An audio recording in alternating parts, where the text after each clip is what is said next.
Mas Deo lagi baca majalah Community. Nih Dek, ada foto adik bayi lagi dimenteraikan sama Rasul. Iya. Kira-kira dulu adik waktu bayi begitu juga enggak ya? Iya dong Dek. Nah, pelajaran sekolah minggu hari ini juga akan menceritakan tentang kementerian kudus. Kalau gitu, yuk kita siap-siap. Kita mau menyanyikan lagu Aku Seorang Anak Allah, ayat yang kedua ya. Lagunya seperti apa sih, Mas? Allah telah memilih aku menjadi anaknya. Biar lebih seru, yuk teman-teman kita nyanyi sama-sama.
Kristapel.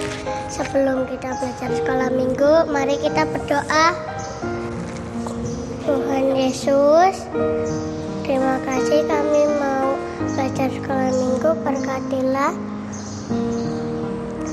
kami dari awal sampai akhir, dan berkatilah orang tua kami atau guru kami yang mendampingi. Amin. Amin.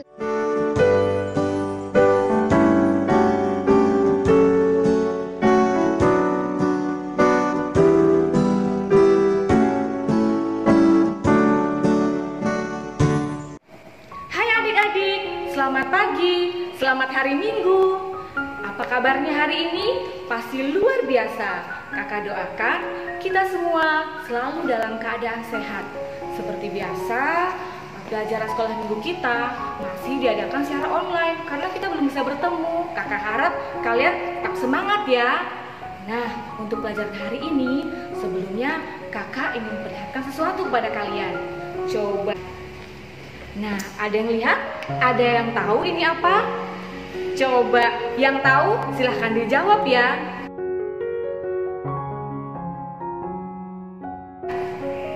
Wah, benar. Ada yang bilang meterai, ada yang bilang stempel. Good, benar ya. Nah, gambar ini adalah contoh gambar meterai atau stempel yang digunakan pada zaman dulu. Misalnya, seorang raja mengeluarkan sebuah surat untuk rakyatnya.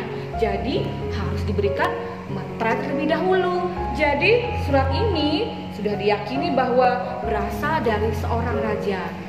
Nah, kalau pada zaman sekarang, stempelnya seperti ini. Ya, jadi misalnya seorang presiden mengeluarkan perintah kepada rakyatnya. Jika ada stempel dari presiden, maka surat ini sudah resmi berasal dari seorang presiden.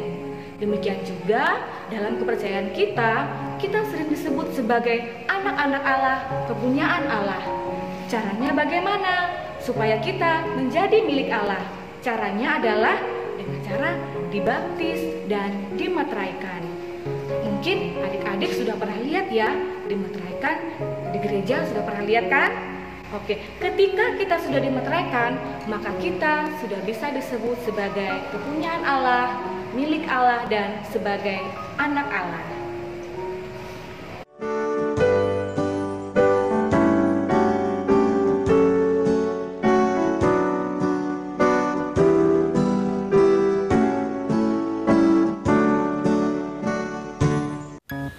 Cerita hari ini berawal di suatu hari Minggu yang cerah. Fania, Arkana, yuk kita siap-siap mau pergi kebaktian. Iya, Bun. Kalian bersemangat sekali hari ini. Ada apa? Soalnya hari ini kebaktiannya dipimpin oleh Rasul. Ya, Pak. Aku mau melihat dan mendengarkan Rasul. Oke deh, ayo kita berangkat.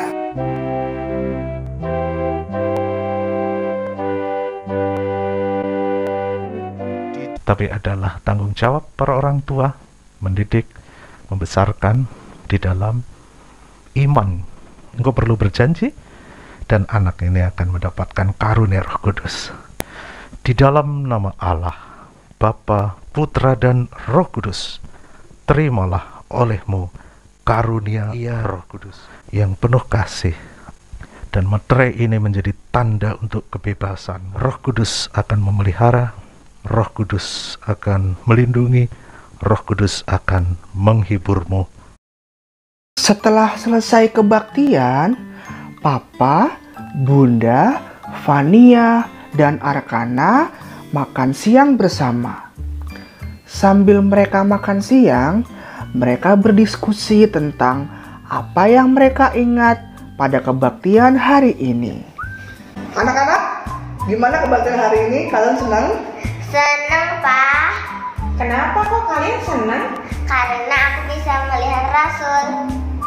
Tapi ada yang buat aku bingung. Apa yang bikin kamu bingung, Nak? Aku tadi melihat Rasul meletakkan tangannya di kepala orang-orang. Itu kenapa ya, Bun? Oh, itu namanya mereka sedang dimateraikan. Hah, dimateraikan? Itu artinya apa, Pak? Nah, Rasul meletakkan tangannya di atas kepala orang-orang seperti ini ya. Itu artinya adalah mereka menerima karunia Roh Kudus.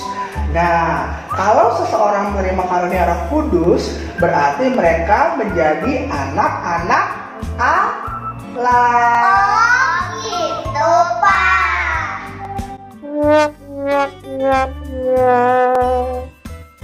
Kalian tahu nggak siapa aja rasul-rasul yang bekerja di Indonesia ini? Gak tahu, Pak. Nggak tahu? Nah, mau Papa ceritain? Mau. Nah, begini ceritanya. Jadi, sejarah gereja kerasulan baru di Indonesia berawal pada tahun 1881. Ketika itu, Rasul Frederick William Schwartz mengutus seorang rasul yang bernama Rasul Frederick Ludwig Anting untuk memberitakan Injil dan pekerjaan para rasul zaman akhir ke tanah Jawa dan Hindia Belanda. Dengan demikian, pada tahun 1881 adalah awal berdirinya Gereja Kerasulan Baru di Indonesia. Sejak Rasul Anting memulai pekerjaan misinya pada tahun 1881 di Hindia Belanda, maka sudah 140 tahun jawatan Rasul bekerja di Indonesia. Dalam kurun waktu ini tercatat ada 21 rasul yang telah bekerja sampai sekarang. Nah, saat ini di Indonesia ada 4 rasul yang masih aktif bekerja sampai sekarang ini. Yang pertama adalah Rasul Distrik Edi Isnugroho. Dan beliau ditahbiskan sebagai rasul pada tanggal 22 Maret tahun 2002. Yang kedua ada Rasul Samuel Hadi Widakdo.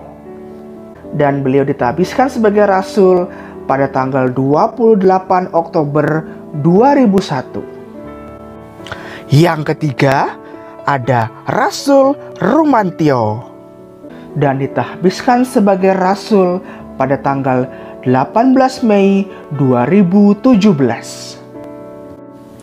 Dan yang keempat ada Rasul Samuel Handoyo Tansah Tikno. Dan beliau ditahbiskan sebagai rasul pada tanggal 18 November 2018. Wah, banyak juga ya, Pak. Pak, gimana dengan rasul yang ada di Alkitab? Apa mereka juga memeteraikan orang? Para rasul yang pertama di dalam Alkitab, mereka juga memeteraikan orang. Itu terjadi pada saat perjanjian baru, tepatnya pada hari Pentakosta, yaitu setelah para murid menerima Roh Kudus. Tidak lama setelah Pentakosta, Filipus yang merupakan pembantu para rasul pergi ke Samaria.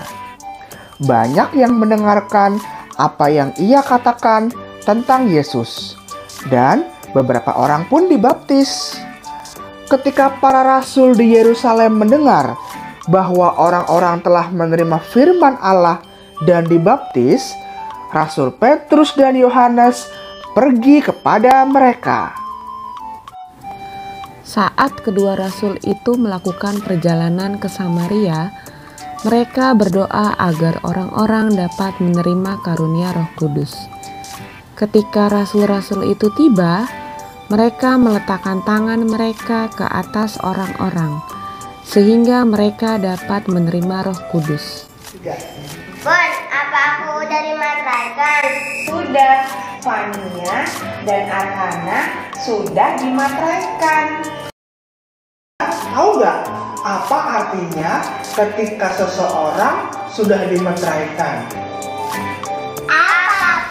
Ketika seorang anak dimeteraikan, orang tua mereka atau wali mereka atau orang yang bertanggung jawab atas pengasuhan rohani anak tersebut harus menegaskan kepercayaan mereka kepada Allah Tritunggal atas nama anak mereka dan bersumpah untuk membesarkan anak mereka dalam iman kerasulan baru. Nah, kalau orang yang sudah dewasa dimateraikan, mereka menegaskan kepercayaan mereka kepada Allah Tritunggal dan bersumpah untuk menjalani hidup sesuai dengan iman kerasulan baru. Wah, aku senang sekali karena udah diberi karunia Roh Kudus. Terima kasih Papa Bunda sudah membawa kita dimateraikan. Iya nak, itu sudah jadi janji Papa dan Bunda di hadapan Allah. Semoga nanti kalian bisa mengambil alih janji kalian pada saat kalian menerima berkat konfirmasi. Amin.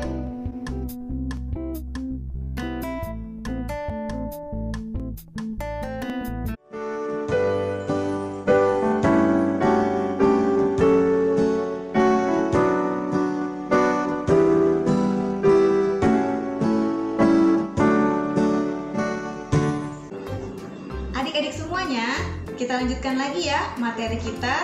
Adik-adik semua, sekarang Bu Guru mau mengajak adik-adik semua untuk pergi ke sebuah ladang. Nah, ada apa ya di ladang? Yuk kita lihat sama-sama. Nah, adik-adik, ladang Bu Guru ini besar banget. Di sana kita rencananya akan menanam tanaman jeruk yang sangat manis. Tapi kalau adik-adik lihat, ternyata meskipun tanahnya sangat luas, coba lihat adik-adik perhatikan. Tuh di atas permukaannya ternyata ada banyak sekali rumput liar dan tanahnya keras. Terus mungkin nggak ya kalau di tanah ini langsung ditanamin bibit-bibit jeruk tadi? Kayaknya nggak mungkin deh. Terus gimana ya caranya biar bibit kita bisa ditanam di tanah ini? Ada yang tahu? Ada yang bisa bantu Bu Guru? Tunjuk tangan. Ya, betul. Jadi kalau kita mau menanam bibit atau benih, maka sebelum itu kita harus yang pertama adalah membersihkan rumput-rumput liar tadi. Nah, jadi rumput-rumput liar itu disingkirkan, dicabut, dibersihkan sehingga tanahnya bersih dari gulma, dari rumput liar dan ilalang-ilalang. Kemudian yang kedua apa? Nah, yang kedua kita juga harus menggemburkan tanahnya. Wah, menggemburkannya caranya seperti apa ya? Dengan cara dicangkul sehingga tanah yang tadi keras jadi gembur, sudah siap untuk ditanam. Nah, adik-adik semuanya, setelah tadi tanah itu sudah siap, benih tadi bisa dimasukkan ke dalam tanah tersebut. Nah, adik-adik, lalu apa hubungannya ladang yang tadi sudah gembur dengan kemeteraian kudus hari ini? Jawabannya adalah sama tadi, seperti petani itu tadi sudah menggemburkan tanah dan menghilangkan rumput-rumput liar.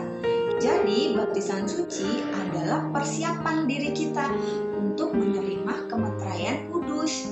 Jadi hati kita sudah dipersiapkan terlebih dahulu. Jadi setelah seorang dibaptis, maka dia akan menerima Roh Kudus melalui tindakan kemeteraian kudus. Jadi kalau sudah menerima kemeteraian kudus, maka Roh Kudus akan tinggal dalam diri kita. Dan untuk itu kita harus tetap menjaga dan merawat hati kita agar Roh Kudus itu tetap tumbuh. Roh Kudus yang sudah ditanam di dalam diri kita akan terus bertumbuh dengan cara kita merawatnya. Bagaimana cara merawatnya? Dengan selalu ikut dalam sekolah minggu, kita rajin berdoa, membaca Alkitab, menurut perintah dari orang tua, sehingga benih yang kecil tadi akan tumbuh terus dan akhirnya menjadi besar dan kita akan siap untuk mendapatkan panenan. Ketika kita memelihara karunia Roh Kudus yang ada dalam diri kita, maka sifat Kristus juga akan tumbuh di dalam kita dan kita juga akan serupa dengan Kristus. Jadi adik-adik, sesungguhnya jika seorang tidak dilahirkan dengan air, yaitu baptisan kudus, dan roh, yaitu kemeteraian kudus, ia tidak dapat masuk ke dalam kerajaan Allah. Dan adik-adik ingat ya pesan pelajaran hari ini, yaitu kita menjadi anak-anak Allah melalui tindakan kemeteraian kudus. Terima kasih, Tuhan Yesus memberkati.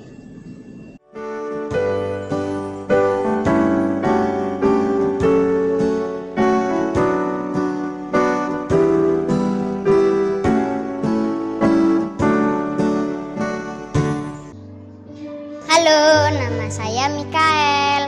Ayat hafalan diambilkan dari Kisah Para Rasul pasal 8 ayat 17. Kemudian keduanya menumpangkan tangan di atas mereka, lalu mereka menerima Roh Kudus. Halo, nama saya Enrico. Ayat hafalan diambilkan dari Kisah Para Rasul pasal 8 ayat 17. Kemudian keduanya menumpangkan tangan di atas mereka, lalu mereka menerima Roh Kudus.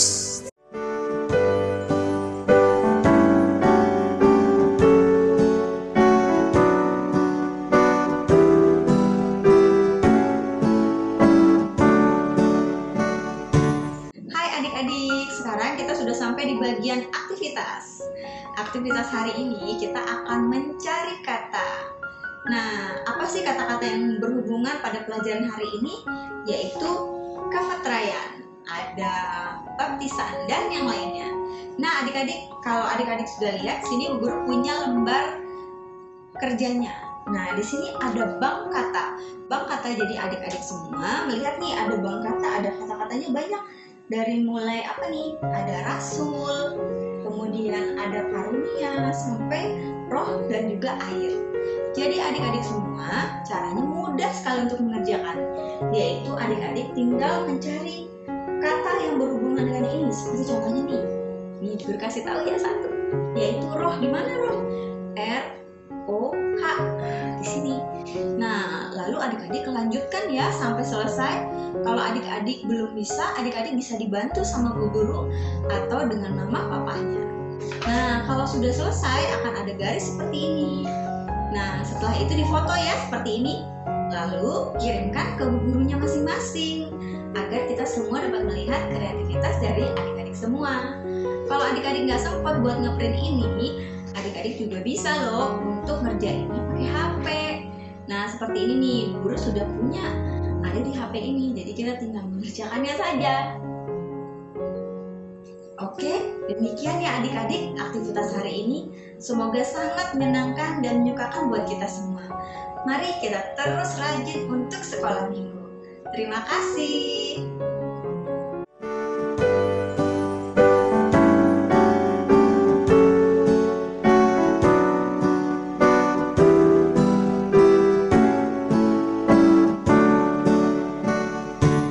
Selamat pagi teman-teman, nama aku Aurel. Sebelum kita menutup pelajaran sekolah minggu, hari ini kita berdoa ya. Bapa yang di surga, terima kasih ya Bapak atas berkat-Mu selama kami belajar sekolah minggu dari awal hingga akhir. Bapa, terima kasih karena Engkau sudah menjadikan kami anak-anak-Mu melalui kemeteraian suci. Bapa, kami juga mohon berkati orang tua kami, berkati guru-guru kami, berkati para rasul dan juga para jawatan yang bekerja di kebun anggur-Mu. Bapa, kami juga mohon agar virus COVID-19 segera berlalu. Bapa, demikian doa kami berdasarkan kehendak-Mu. Amin. Amin.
terasa ya, kita sudah sampai di akhir pelajaran sekolah minggu.